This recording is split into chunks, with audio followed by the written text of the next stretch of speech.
Today I am making my no knead focaccia, but this time it is a mini version which uses 1 cup of flour and is the perfect size for 2 or 1 person, depending how hungry you are. And I'm going to show you how to make it with 2 of my favorite toppings and how to use it in a loaf pan, which everyone will have at home.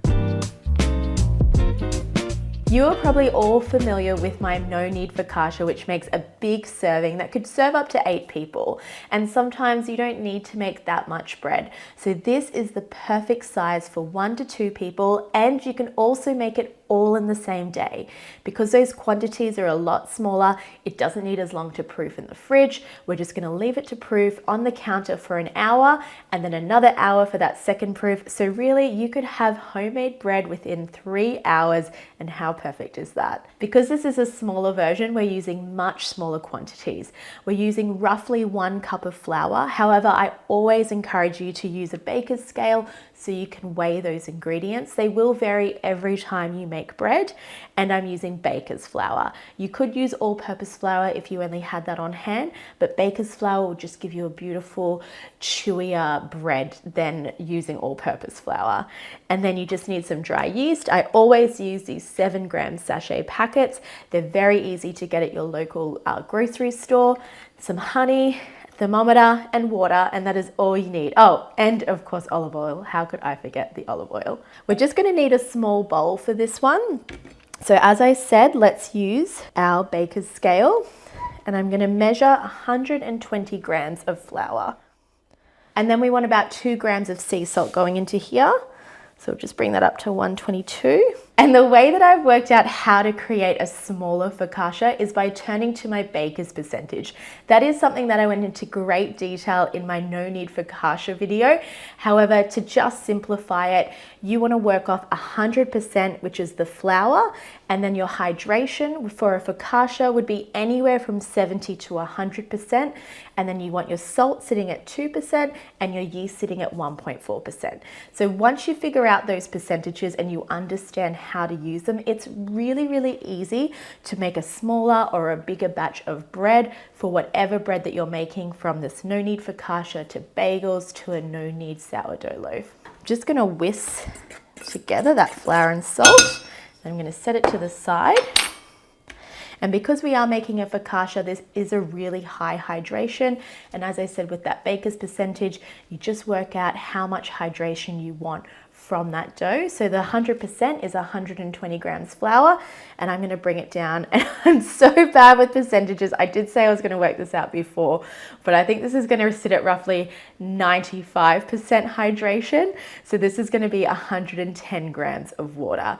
And that's why I also, whenever I'm making bread, is use grams to measure a liquid like water, which would usually be measured in milliliters, but it's just because of those baker's percentages and how to work it out that I use it in grams.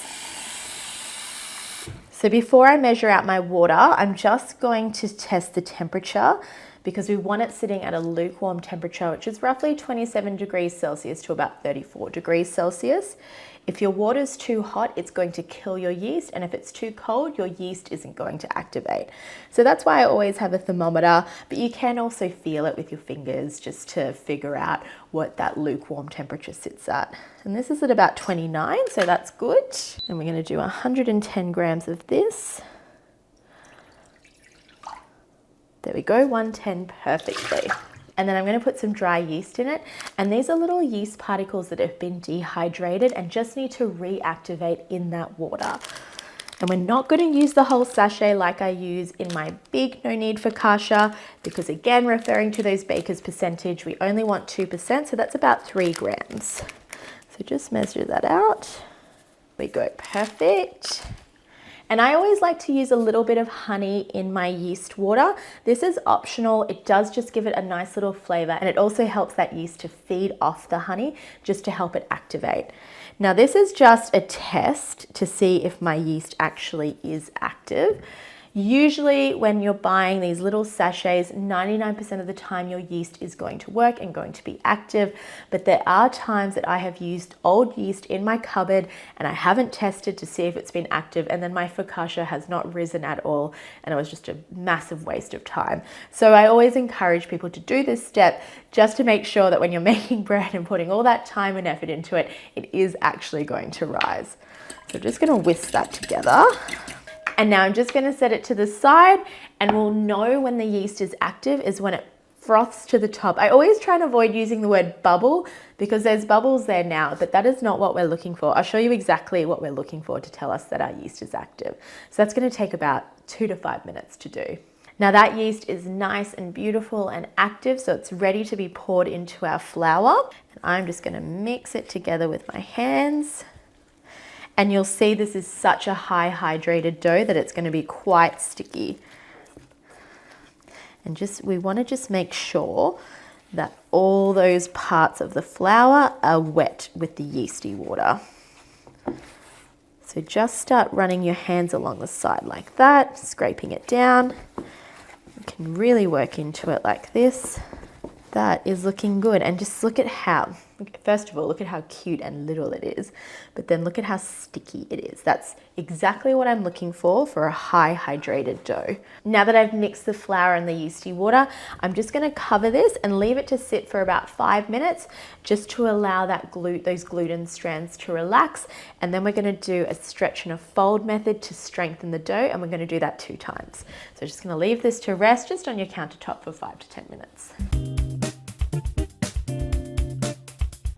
That dough has been resting for 10 minutes, and what that allows to happen is that gluten to expand and for the water to fully absorb, and it just means that it needs a little less kneading time, and it also just helps strengthen that dough. So now we're going to do a series of what I call stretch and folds, and this is to replace that kneading or the slap and fold method that you might be more familiar with making bread. So we do that all in the bowl, and actually dampen your hands a little with water, because this is quite high hydrated. This is just going to make it a little easier for us to handle. And what we're going to do is grab one edge, pull it up, stretch it, and then fold it over to the other side. Rotate the bowl and do that again. And we're going to do it about 4 or 5 times, just till it starts to form a nice smooth ball. And we're going to do that again, but we're going to let that rest for 5 to 10 minutes again before we do it. That's been another 5 to 10 minutes. So I'm just going to do that second and final series of stretch and fold. So again, I'm going to wet my hands slightly, and we're just going to do exactly what we did last time. Grab one corner, stretch it out and fold it over. And you'll see that that dough has become a lot stronger and has a lot more shape to it this second time. Okay, that's looking really nice. Look at that beautiful little mini focaccia ball. Okay, our last step is just to get some olive oil and to drizzle it all over. So we just need about a tablespoon here. I'm just going to drizzle it over. And then what I'm going to do is I want that olive oil to go under the dough. So I'm just going to scoop up the dough like this while rotating the bowl. And there, now you've got the most beautiful, glossy little baby focaccia ball. And we're just going to leave that to proof in a warm spot for about 1 hour. You could go up for 2 hours, but because this is just so little and tiny and cute, it can go just for an hour. And you want to do that in a warm spot in the house. Cover it with the tea towel or some plastic wrap. And if it's a really cold day, pop it in your oven just with the light on, because that will create the perfect temperature for your dough to rise in. Now on to those mini focaccia toppings. I'm going to show you 2 of my favorite toppings. One, which is a tomato and garlic confit with a little bit of cheese sprinkled on top, and the other is a potato, rosemary and cheesy topping. And then, because I am going to do a 3rd mini focaccia as well in that loaf pan, I'm just going to do a very simple sea salt and rosemary topping. So to get started on the tomato one, that one's going to take the longest. We just need a little mini pot because we're keeping everything in the mini theme today. And I'm going to throw these beautiful cherry, oh, I lost one, but I'm going to throw these beautiful cherry tomatoes in there. because I'm gonna do that tomato and garlic confit. And then I've got a bulb of garlic. We don't need the whole bulb for that mini focaccia. You can see that it's so small, it doesn't have a lot of surface area. But I'm going to use probably about half of this because I want it to be more tomatoey than more garlicky, and it's just going to come out like a bit of a pizza. It's so delicious. I've got the tomato and garlic in that little baking dish, and I'm just going to season it slightly with some sea salt flakes. And because it's a confit, we're going to fully submerge them in lots of extra virgin olive oil.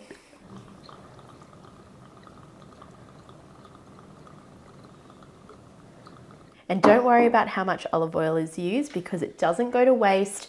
We do reserve that oil to make for salad dressings or to use in cooking for any recipe that requires olive oil. So just make sure those garlics are fully submerged. And then you don't need a lid, but I always like putting a lid on it because it's just the cutest little pot. And then that's going to go in the oven for 1 hour at about 140 degrees Celsius. My focaccia has been proofing in a warm spot for maybe 1.5 hours, I think I left it. And let's have a look. Oh, so that has beautifully doubled in size. Look at that.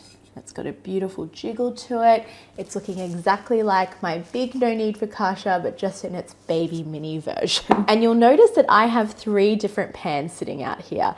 I've got my 2 circle ones and I've got a loaf pan. I like to make my focaccia in this circular pan because it gives it a little bit of a pizza texture, taste and feel, just with more of a Chicago deep dish style texture to it.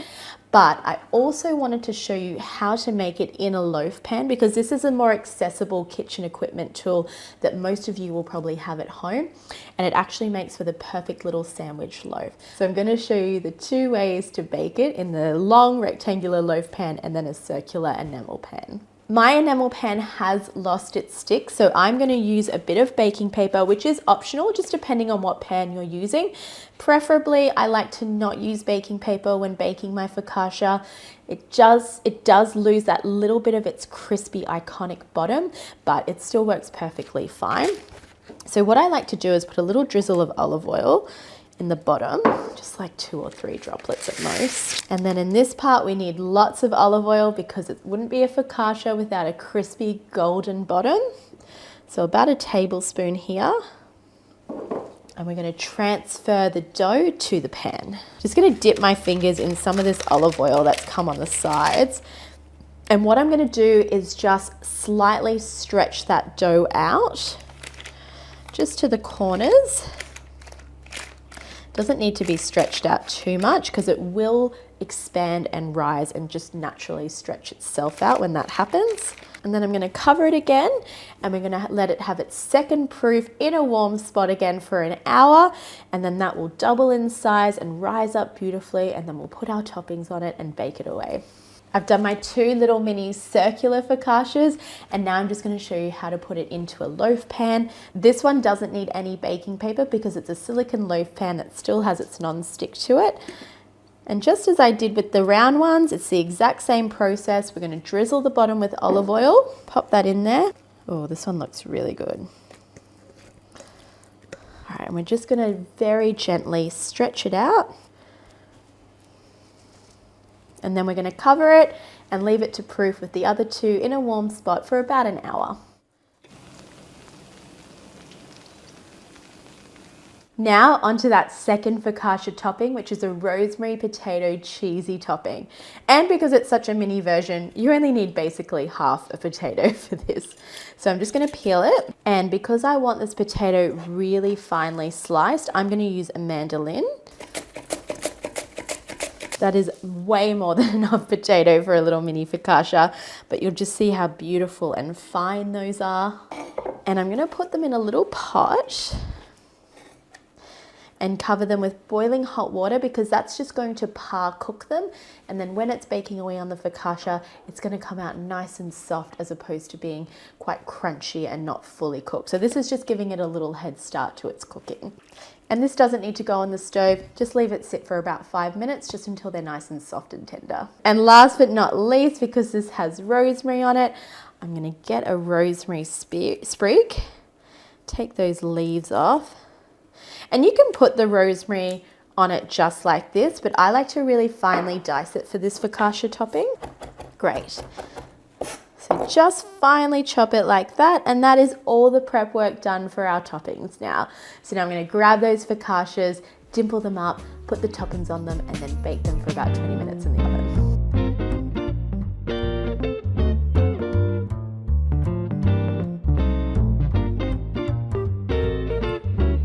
Here are my 3 cute little beautiful mini focaccias that have all risen absolutely beautifully. We've got the 2 round pizza style ones and then the one that was in the loaf pan, and you'll see that they have all worked absolutely perfectly, and now it's just time to top them with our toppings and to do my favorite part, which is that focaccia dimple. So for the dimple, always oil your hands, otherwise it will stick to the dough, and as a bonus, olive oil works as a great skin moisturizer as well. So you just need a little touch there.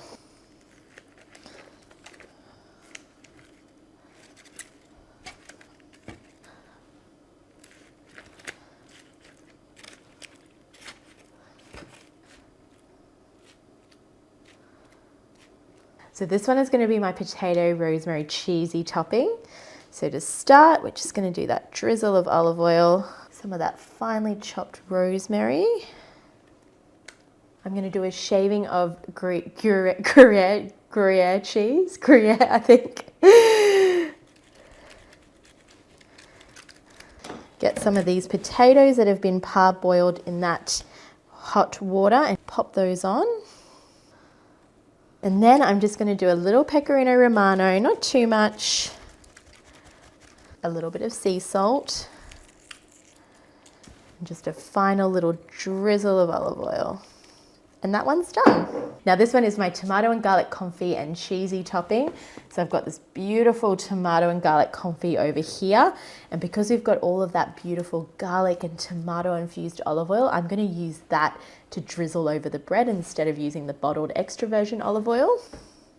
So I'm just gonna get some tomatoes, scatter them in, and then some of those beautiful garlic confit cloves. Oh, some of these are quite big. And I've got some beautiful buffalo mozzarella here. I'm just going to break apart. And I'm just going to find some little gaps to put that into.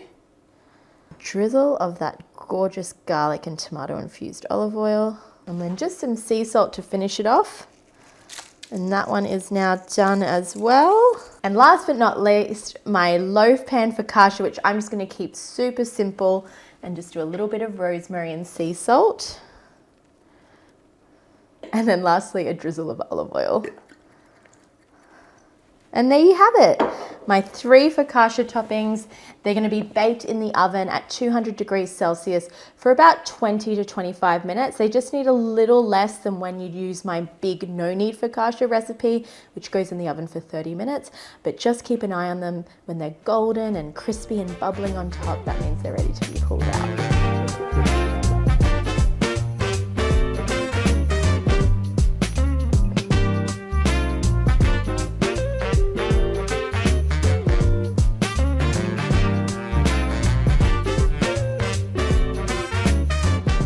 Pulled those out of the oven and they are crispy and golden. They just smell so good, and I know I say this every time I make homemade bread, but you cannot beat the smell of freshly baked warm bread. It just is so comforting, and I cannot wait to dig into these, but they're a little hot, so I'm just going to take them out and put them onto a cooling rack. There you have it, my mini focaccia with 3 different toppings and made in 2 different styles of pans, just to give you a little bit of versatility and more options for when you're making this at home. You've got my gorgeous cheesy potato rosemary mini focaccia, the garlic and tomato confit with lots of cheese again, of course, and then just that simple rosemary and sea salt one that was made in a loaf pan. They're crispy, they're golden, they're just absolutely beautiful and perfect for the home with 1 to 2 people.